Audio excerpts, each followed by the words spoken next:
बिस्मिल्लाहिर्रहमानिर्रहीम अस्सलामु अलैकुम रहमतुल्लाह। इमरान खान और पीटीआई को बल्ले के निशान से महरूम करके chief justice of Pakistan justice Qazi Faez Isa ने पाकिस्तान के तकरीबन कोई 3 से 4.5 वोटर को उनके हक राय दही से महरूम कर दिया है। और ये इतना बड़ा फैसला जिसके असरात पूरे पाकिस्तान के अंदर अब नज़र आना शुरू हो गए हैं। अवाम की जानिब से जो रिएक्शन और रद्द अमल है वो तो बड़ा भरपूर अंदाज से और बड़ा ही जानदार तरीके से सामने आया है। लेकिन साथ ही जो पाकिस्तान तहरीक इंसाफ के वकला, पीटीआई के वकला और इमरान खान की जानिब से इस मामले के ऊपर जो बात की गई है और जिस तरीके से इमरान खान के वकील सरदार लतीफ़ खोसा ने chief justice of Pakistan justice Qazi Faez Isa की भरी अदालत में काजी फाइज ईसा के सामने जो प्रोटेस्ट था, जो एहतजाज था, वो रिकॉर्ड करवाया। Chief justice of Pakistan justice Qazi Faez Isa और उनके साथ साथी जज जस्टिस मुसर्रत हिलाली वो सोचने पर मजबूर हो गए। और जस्टिस मुसर्रत हिलाली ने तो वैसे ही इस फैसले के खिलाफ एक किस्म का अपना बात कर दी, उन्होंने इजहार ख्याल कर दिया।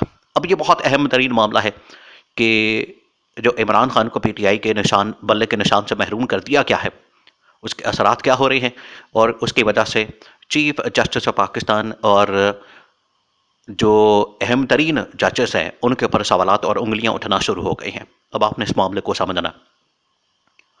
देखिए, पाकिस्तान के अंदर जमहूरियत है और जमहूरियत की सपोर्ट पाकिस्तान के इस्टेब्लिशमेंट यानी कि पाकिस्तान के army chief general Asim Munir भी करते हैं। और जो जमहूरियत की बुनियाद होती है, जमहूरियत की बुनियाद असल में जमहूरियत लफ्ज़ जो है वो जमहूर से निकला है और जमहूर के मानी है आवाम। तो जमहूरियत की जो बुनियाद होती है वो होती है अवाम। जब आप अवाम को हक राय दही से महरूम करते हैं, और ये कोई आम आदमी नहीं, पाकिस्तान के अदलिया का सबसे बड़ा ओहदेदार चीफ जस्टिस काजी फाइज ईसा जैसा आदमी अगर पाकिस्तान को हक राय दही से महरूम करते, पाकिस्तान की सबसे बड़ी पॉलिटिकल पार्टी, पाकिस्तान के सबसे बड़े लीडर से उसका इंतखाबी निशान बिल्कुल ऐन मौके पे। अब इलेक्शन कोई साल बाद तो नहीं होने, 2 साल बाद तो नहीं होने, 3 साल बाद तो नहीं होने, चले उतनी देर में प्रोसेस है। लीगल एक जंग होती है, अदालती जंग होती है, आप लड़ते हैं और जीत जाते हैं। ये तो बिल्कुल अभी 10-15 दिन दूर है इलेक्शन, और इलेक्शन से 10-15 दिन पहले आप एक बड़ी पार्टी, एक बड़ी सियासी लीडर, बड़े सियासी शख्सियत और इमरान खान जैसे बड़े लीडर से आप उसका इंतखाबी निशान, जो कि इंतखाबी निशान एक रूह होती है, इंतखाबी निशान एक पूरी उसके ऊपर कैंपेन खड़ी होती है, आप उसे महरूम कर दें तो उसका रिएक्शन आता है। उसकी वजह से पूरी जमहूरियत का सत्यानाश हो जाता है, पूरी जमहूरियत का बिल्डिंग गिर जाती है, जमहूरियत की इमारत गिर जाती है। और ये chief justice of Pakistan justice Qazi Faez Isa की जानिब से इस तरह के फैसले की तवक्को नहीं की जा रही थी। उसके अंदर रस्ते थे, ऑप्शन थे, उनको इस्तेमाल किया जा सकता, उनके मुताबिक निकाला जा सकता था रास्ता, कि आप कोई रास्ता निकाल लें। आप कह दें कि इस इलेक्शन के बाद आप इंटर पार्टी इलेक्शन करवा लें, लेकिन बल्ले के निशान के ऊपर आप ज़रूर इलेक्शन लड़ें। या आप कोई हफ्ता दे देते कि इलेक्शन से पहले पहले हफ्ते में आप इंटर पार्टी इलेक्शन करवा लें और फिर बल्ले का निशान आप ले लें, तो बल्ले का निशान तो बरकरार रखते, 100 रास्ते निकल सकते थे। लेकिन यहाँ पर जो जिस तरीके से जमहूरियत का कत्ल किया गया, आइन और कानून की धज्जियाँ उड़ाई गई हैं, वो chief justice of Pakistan justice Qazi Faez Isa के लिए बहुत महंगी साबित हो रही हैं। अब सरदार लतीफ़ खोसा जब अगले दिन पहुंचे अदालत के अंदर, तो इमरान खान की जानिब से, पीटीआई के वकला की जानिब से जो chief justice of Pakistan justice Qazi Faez Isa की अदालत के अंदर 2 अहम तरीन केसेस थे, एक तो पेशावर हाई कोर्ट में और दूसरा सुप्रीम कोर्ट ऑफ पाकिस्तान में।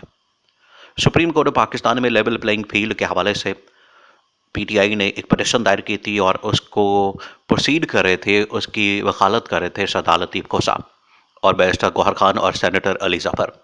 सेनेटर अली ज़फ़र, बैरिस्टर गौहर खान और हामिद खान वो तो नहीं आए, उन्होंने लतीफ़ खोसा को भेज दिया। लतीफ़ खोसा ने आके वो धुआंधार किस्म का वहाँ पर खिताब किया कोर्ट रूम नंबर 1 में, और चीफ जस्टिस काजी फाइज ईसा के कानों से धुआं निकाल दिया। वहाँ पर जस्टिस मुसर्रत हिलाली भी मौजूद थे। पहले जस्टिस मुसर्रत हिलाली ने जो बात की वो समझ लें, फिर उसके बाद चीफ जस्टिस काजी फाइज ईसा। जस्टिस मुसर्रत हिलाली ने तो फ़ौरन इस बात के ऊपर कहा कि इलेक्शन कमीशन ऑफ पाकिस्तान एक पार्टी के पीछे पड़ा है, एक पार्टी के दर पे है और पार्टी को नुकसान पहुंचा रहा है, तो उसको तो ऐसा नहीं करना चाहिए। आइन और कानून के मुताबिक इलेक्शन कमीशन की जिम्मेदारी बनती है कि वो साफ और शफाफ इंतखाबात को यकीनी बनाए। मुल्क के अंदर तमाम सियासी जमातों को बराबर का मौका मिलना चाहिए और लेवल प्लेइंग फील्ड की जहाँ तक बात है तो बिल्कुल ये हर पार्टी का हक होना चाहिए कि उसको इलेक्शन के अंदर लेवल प्लेइंग फील्ड मिलनी चाहिए। ये जस्टिस मुशर्रत हिलाली की जानिब से बात की गई। हालांकि उस बेंच के अंदर जिसने बल्ले के निशान से महरूम किया, जिस के बेंच के फैसले ने, उस बेंच के अंदर मुशर्रत हिलाली मौजूद थे, लेकिन एक दिन बाद जस्टिस मुशर्रत हिलाली की जानिब से, उनकी जानिब से ये स्टेटमेंट, ये बयान ये साबित करता है कि ये फैसला कहीं और से लिखा गया, कहीं और से भेजा गया, कहीं और से सुनाया गया और उसको सिर्फ जस्टिस काजी फाइज ईसा के जरिए, डमी के जरिए ये फैसला सुना दिया गया। अब सरदार लतीफ़ खोसा ने कहा कि हम तो किसी सूरत भी आपकी अदालत के अंदर अब केस प्रेजेंट नहीं करना चाहते, ना लड़ना चाहते हैं। हम अपना केस वापस लेते हैं लेवल प्लेइंग फील्ड का। इसके ऊपर बड़ा इजहार हैरत किया। सबसे पहले तो इसकी समात लाइव जानी थी, लाइव ट्रांसमिशन होनी थी, लेकिन जैसे ही उन्होंने मोड़ देखा सरदार लतीफ़ खोसा का और हालात वाक़यात देखे अदालत के, तो उसको लाइव जो ट्रांसमिशन थी उसको कैंसिल कर दिया गया एन मौके पे।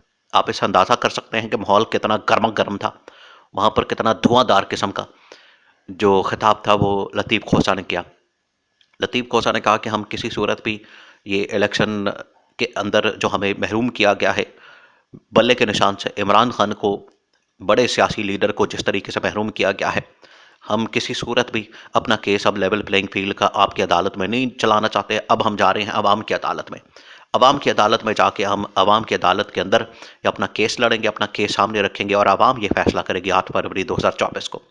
ये इतना बड़ा धुआंधार किस्म का खिताब और जवाब था लतीफ़ खोसा का कि जिसने चीफ जस्टिस ऑफ पाकिस्तान का जो अलम बरतार वो जो बने हुए थे आइन और कानून के और जमहूरियत के, इंसानी हुकूक के, वो सारा का सारा इमेज उड़ा के रख दिया।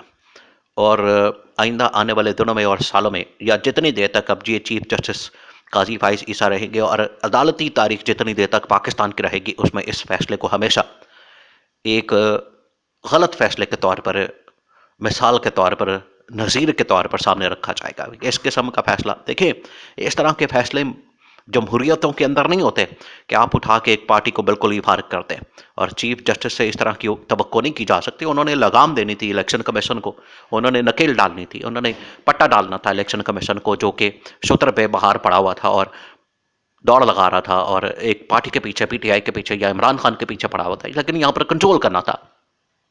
लेकिन हालात और वाक़यात बिल्कुल बदल चुके हैं, चीज़ें बिल्कुल कहीं और से चल रही हैं, जिसकी वजह से लतीफ़ खोसा ने कहा कि हम आपकी अदालत के अंदर न केस करना चाहते हैं। फिर ये बहुत बड़ा मजबूर किया गया, चीफ जस्टिस को ये फैसला लेने पर मजबूर किया जाए।